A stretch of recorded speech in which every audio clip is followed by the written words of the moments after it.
आहे.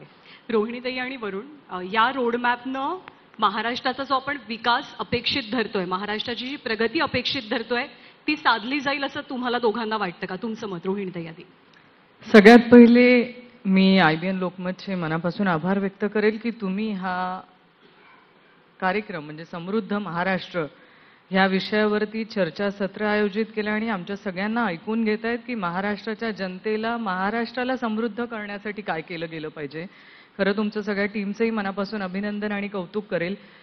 कारण आज आपण बघत असाल तर चर्चा ही फक्त राजकारणावरती आणि निवडणुकीवरतीच होते. म्हणजे सत्ताधारी पक्ष हे फक्त निवडणुका आणि राजकारण याच्या व्यतिरिक्त कुठेही चर्चा होताना दिसत नाहीत. पण महाराष्ट्राच्या जनतेला काय हवंय, महाराष्ट्र समृद्ध कसा होईल ह्यावरती चर्चा होणं गरजेचं आहे आणि ते तुम्ही घडवतायत.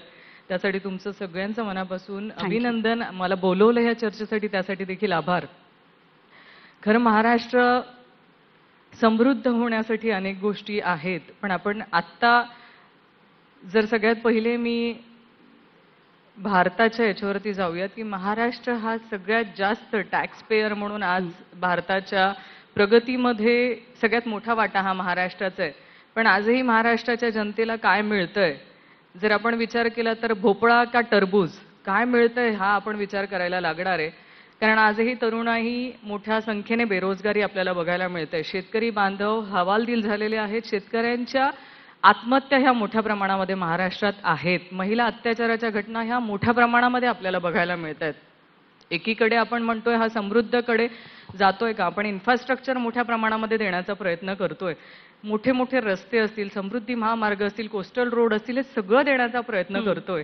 पण आज समृद्धी महामार्गाला 2 महिने पण ज्याचं उद्घाटन झालं नाही, त्याच्यावर खड्डे पडताना आपण बघतोय. एकीकडे मोठे रस्ते बांधून इन्फ्रास्ट्रक्चर दाखवण्याचा प्रयत्न करतोय, त्याच बाजूला ग्रामीण भागामध्ये शेतकऱ्यांचं आत्महत्येचं प्रमाण मोठ्या प्रमाणामध्ये आहे. मग ही तफावत नाही का?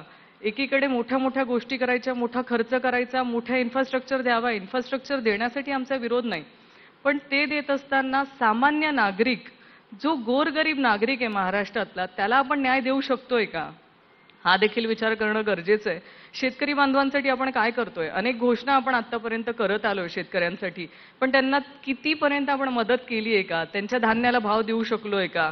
ह्या सगळ्या गोष्टींचा पण विचार करणं गरजेचं आहे. आपण कर्जमाफीची घोषणा करतो, जेव्हा निवडणुका येतात तेव्हा कर्जमाफीच्या घोषणा होतात, पण निवडणूक झाल्यानंतर जर आजचे वक्तव्य आपण बघितले तर ते निवडणुकीचे जुमले होते. किंवा बघूयात आत्ताच थोडी आपण कर्जमाफी करणं गरजेची आहे असे जे स्टेटमेंट्स येतात, हे कुठेतरी शेतकऱ्यांना हवालदिल करतायत आणि त्या आत्महत्यांना त्यांना प्रवृत्त करतायत का, असाही आज महाराष्ट्रामध्ये आपण ह्या घटना बघतोय. म्हणजे ही जी तफावत आहे ही खूप मोठी आहे. याच्यावरती आपण मेघनाताईंचं उत्तर घेऊयात, पण त्याच्या आधी मी तुम्हा दोघांनाही वेळ देते. अर्थात वरुणजी, तुमचं